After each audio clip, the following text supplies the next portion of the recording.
In today's story, we're looking at the book of Ruth and chapter 3. In the previous story, we had two widows, Ruth and Naomi, return from Moab to Bethlehem. When they returned to Bethlehem, Ruth began to glean in the fields of a man named Boaz. And as she was gleaning in the field, she was allowing herself to care and provide for the needs that she would have along with her mother-in-law, Naomi. Naomi and Ruth, both being widows, would have a very difficult time.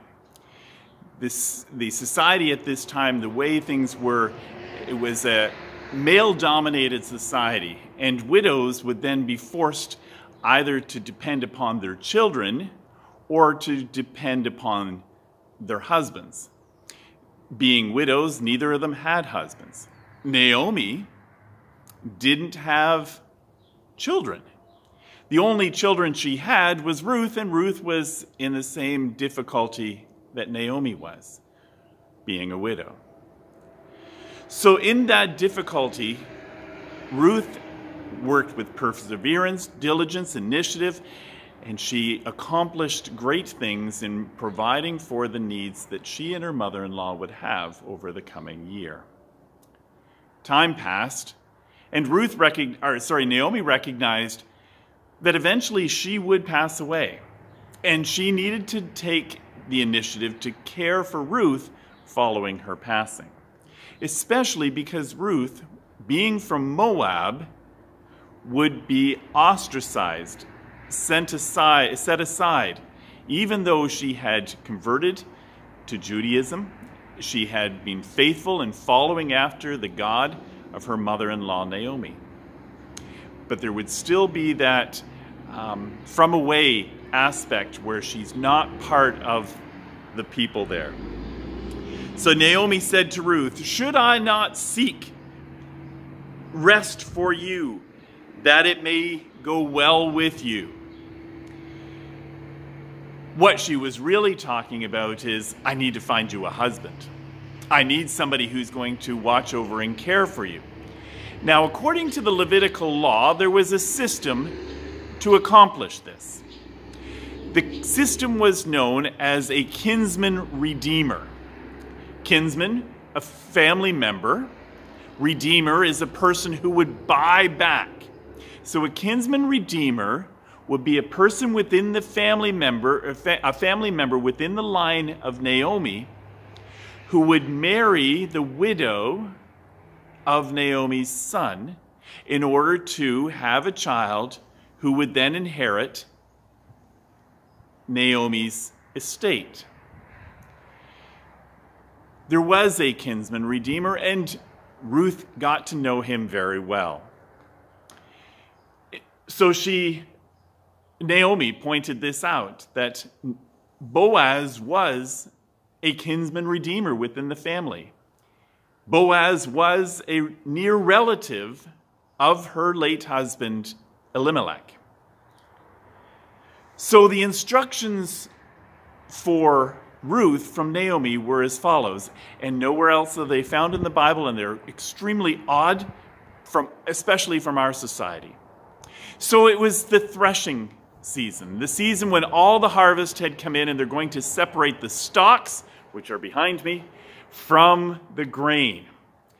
It would be a lot of work, but they would do it on a threshing floor, and that's why I'm in this barn. It would be in a barn that would allow both sides of the doors to open up and the wind to blow through, and the chaff would be blown out of the barn and the wheat would remain.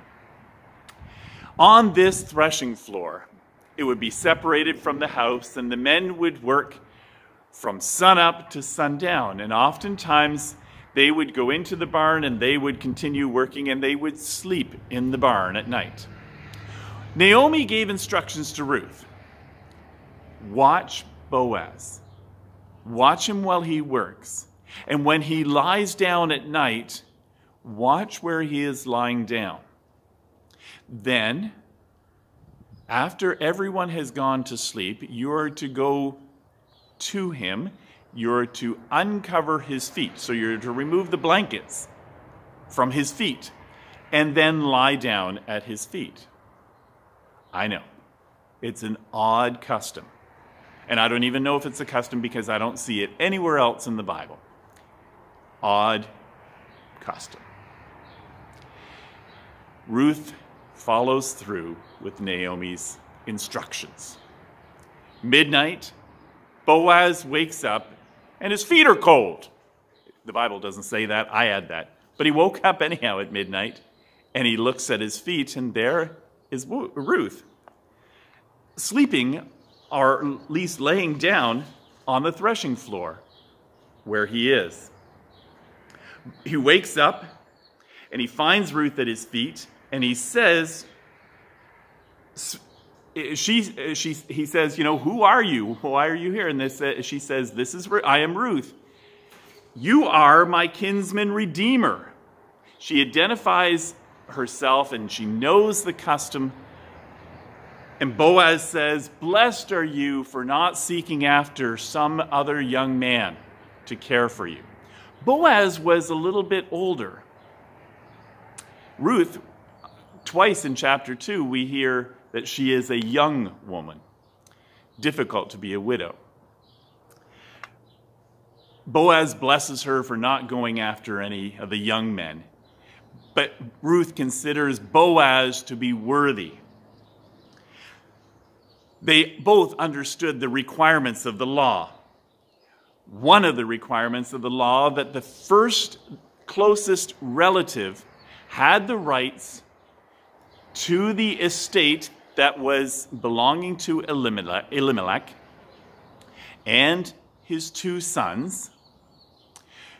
And the way that you would get that estate, you'd get that land, is by marrying the widow. And then the expectation when you marry that widow would be to have a child, and that child would take on the estate, and he would inherit the estate following the death of his father. So Ruth had somebody who was a closer relative than Boaz. Boaz set up a plan. And that is what tomorrow's lesson will be, where we will look at Boaz's plan and what he does. Instead, he covers her over with the blanket and says, stay and rest for the night. Before anybody woke up and could identify each other, so in our country, that'd be 4 o'clock in the morning, she wakes up and she goes back to Naomi. But before she left, Boaz gave her a load of barley and of wheat that she could take back as a gift to her mother-in-law, Naomi. We see here that long before this period of time, God was the main character of the story. Before this story ever took place, God had established a plan in which kinsman redeemers would come into being who would care for the needs of widows, but ultimately would care for God's people. God had a plan from the very beginning. Long before Ruth was ever born, before Naomi was born, God knew exactly what was going to be happening and how